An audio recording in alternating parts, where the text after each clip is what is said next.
Hello friends, welcome back to your UPSC.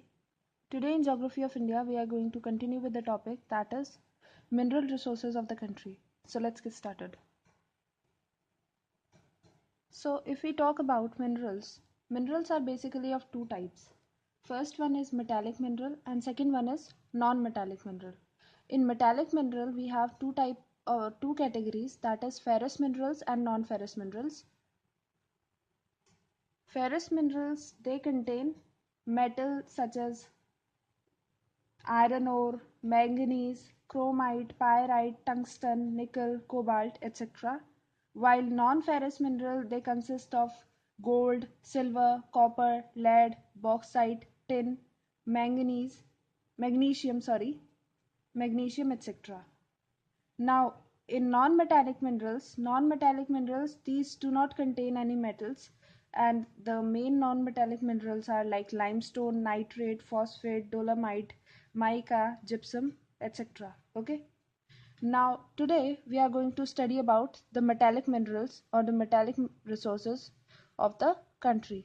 So, the first main or the most important metallic mineral is iron ore.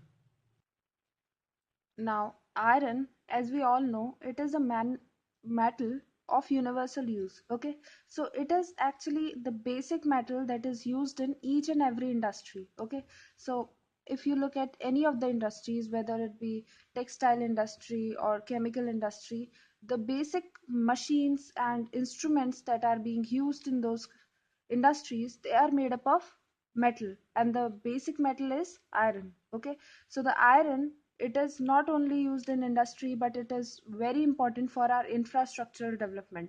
Okay, so that is why iron is known as backbone of the modern civilization, because it is the foundation stone of basic industries, as well as it is the basic requirement for the infrastructural development. Okay, now if you look at the categories of iron ore actually they are categorized on the basis of iron content in it. Okay, so like we have some of the categories which are having 90% of iron, some are having 90% of iron, others are having like 75% of iron, while others are having 65% of iron. So likewise we have categorized them on the percentage of iron that they contain. These ore are categorized on the basis of iron content. Okay, so in general we have four varieties of iron ore.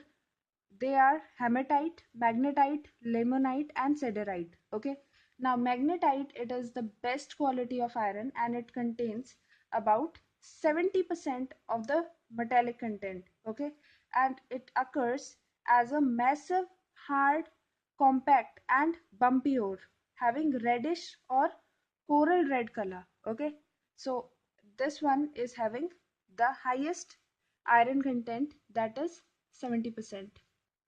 Okay, now most of the hematite ore in India, they are found in Dharwad and Kudappa rock systems of the peninsular India. Okay, so in peninsular India we can find hematite ore, and if we locate the hematite ore on the basis of distribution, we will see that 80% of the hematite ore, they are concentrated in the eastern part of India. Okay, and the area that are producing this iron ore, they are Odisha, Jharkhand, Chhattisgarh, Andhra Pradesh.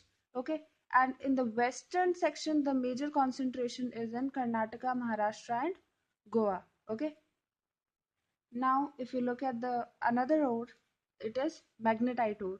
Magnetite ore, it is also known as black ore. Okay, now why it is known as black ore? Because it is having a blackish color. Okay, and this ore is the second best ore next to hematite. Okay, here the iron content are 60 to 70%.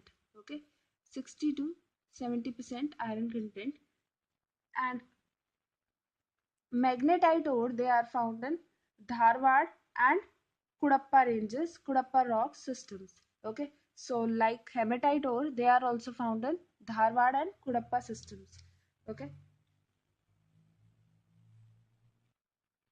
now Why are they named as magnetite ore? They are named as magnetite ore because they are having some sort of magnetic quality.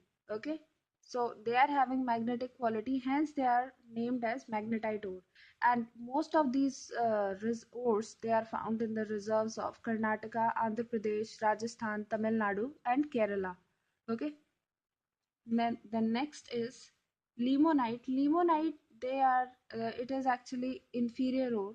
Okay, and its color is yellowish. Okay, it contains 40 to 60% of iron metal in the ore. Okay, now these limonite ore, they are found in Damodar series in Raniganj coalfield, okay, and Garhwal in Uttarakhand, Mirzapur in Uttar Pradesh, and Kangra Valley of Himachal Pradesh. Okay, so here we can find these limonite ore, but actually there we have actually the open casted mine in limonite ore, in the case of limonite ore, and even on being the inferior quality or poor quality, they have advantage because we have easy and cheap mining in the case of limonite ore. Okay, the next one is siderite ore. Siderite ore, they are actually also known as iron carbonate. Okay, and these iron ore, they are of the most inferior quality, and they contain less than 40% of iron. Okay, so less than 40% of iron, and they also contain, because they are containing less than 40% of iron, hence they are also having more of impurities. Okay, and because they are having more of the impurities, so many of the mines, they are not dug because they are not economically uh, feasible or advantageous. Okay, so they are not economically feasible or advantageous. Because of that, they the most of these ore in India, they are not dug. Okay, now we will talk about the reserves of iron ore. Okay, now iron ore reserves, if we talk about iron ore reserves in India, the most important ores, and most of our ores, they are of hematite and magnetite quality. Okay, so these are two most important iron ores in India, and the resources, as we all know, they are unevenly spread.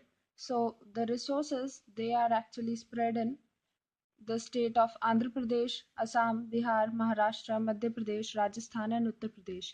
Now, along with it, they are also spreading in other areas also, but they are the major areas where we can find the major iron ores. Okay, important iron ores. Now, if you look at the state-wise production and distribution of iron ore, we actually have we actually had Goa, which was the at highest position, but this position was later on taken over by Odisha. Okay, so now Odisha is the highest producer of the country, and it produces about 40% of the iron ore of the country. Okay, and the major deposits, they are in Sundargarh, then we have Mayurbhanj, Cuttack, Sambalpur, Ko- Konjera, and Koraput district. Okay, so they are the areas of important deposits.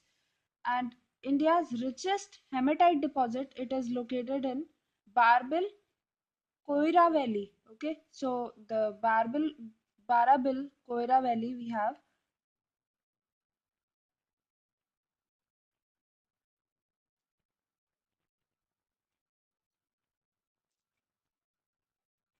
So in this valley we have the India's largest or richest hematite deposit.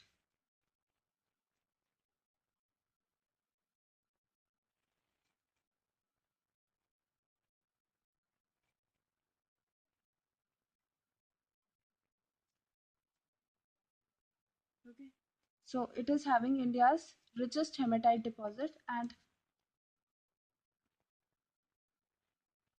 if you look at the overall ores of the whole state, the ore, the iron ore, they are of good quality and they are having rich iron content. Okay, so they are having 60% of iron content.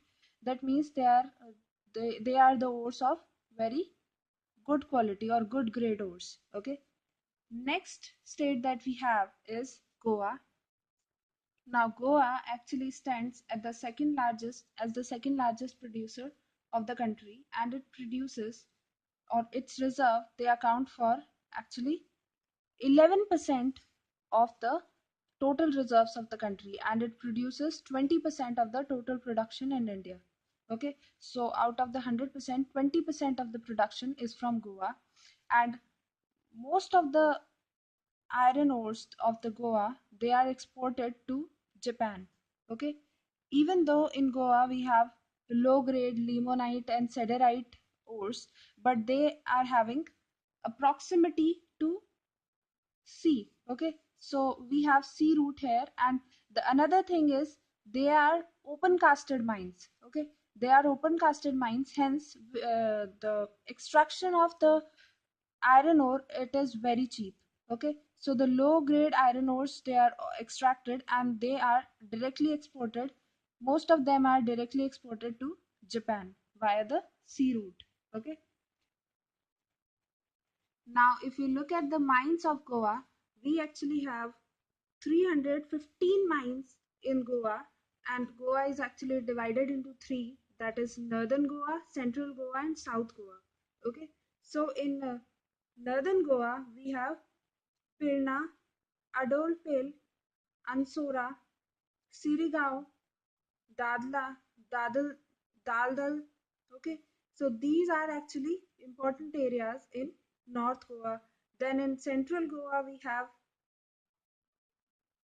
we have Tolsia, then we have Dongarwado, then we have Kuralpel, then we have Santone, then we have Kosti.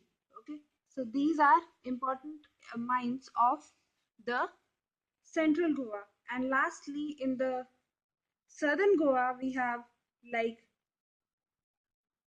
Natrolim, okay, then we have Barzan, then we have Solumba, okay. So these are the ores, or sorry, mines of Southern Goa.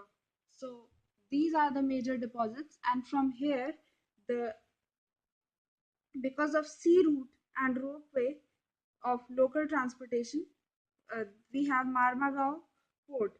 Okay, so from Marmagao port, the the iron ore, they are transported directly to the Japan area. Okay, so Japan, it buys the low grade iron ore from Goa state of India.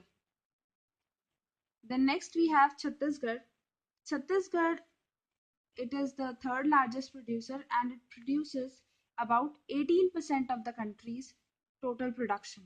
Okay, and the same is about its reserve. Its reserves are 18% of the total country's reserve.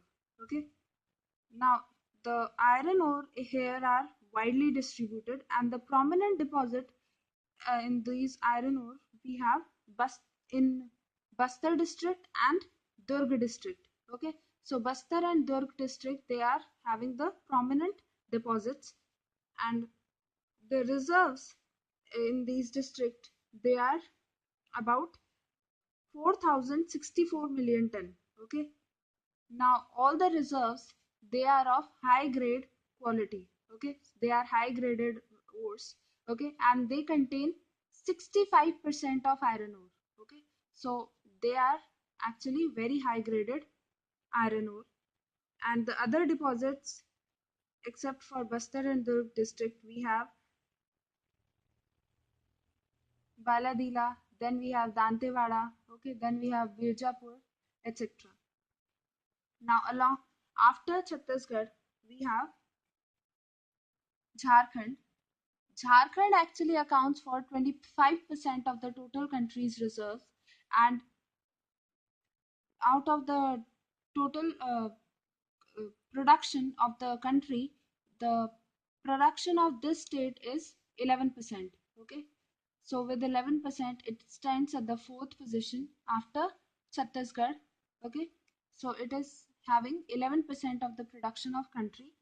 And if we talk about its deposit, the high grade iron ore deposits, they are in Singhbum districts. Okay, so we have Buddhaburu, okay, then we have Kotamati Buru, then we have Rajori Buru. Okay, they are actually major areas, and along with it, we have major belt of Kua, Pantha, and then Banoi, Bonai. Okay, so these areas are major belt. Now, after this, we have other areas also like Hazaribagh, Danbed, Danbad, okay, Danabad. Then we have Santhal, then we have Paragana, then we have Ranchi district. Okay, so these areas are also having iron ore in Jharkhand, but they are having slightly lower quality of iron ore. The highest grade iron ore is found in Singhbum district. Okay, then lastly we have Karnataka. Karnataka actually accounts for total production 8% of the country's total production, and the high grade ore they are found in Kemangudi in Baba Budan Hills. Okay, so these Baba Budan Hills are in Chikmagalur. Okay, then we have Sandar and Hospet in Bellary. Okay, so in Bellary we have Sandar and Hospet. They are having hematite and magnetite ore. Now after that, after these, the other ores we have is Uttar Kannad, Simoga, then we have Dharwad, Tumkur, and Chitradurga. Okay, so these are the other important ores of Karnataka.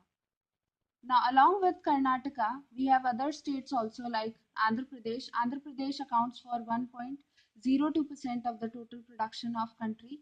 Then after that, we have Maharashtra accounting for 0.88%. Then we have Madhya Pradesh accounting for 0.66%. Then we have Tamil Nadu, Rajasthan, Uttar Pradesh, and other other states as well.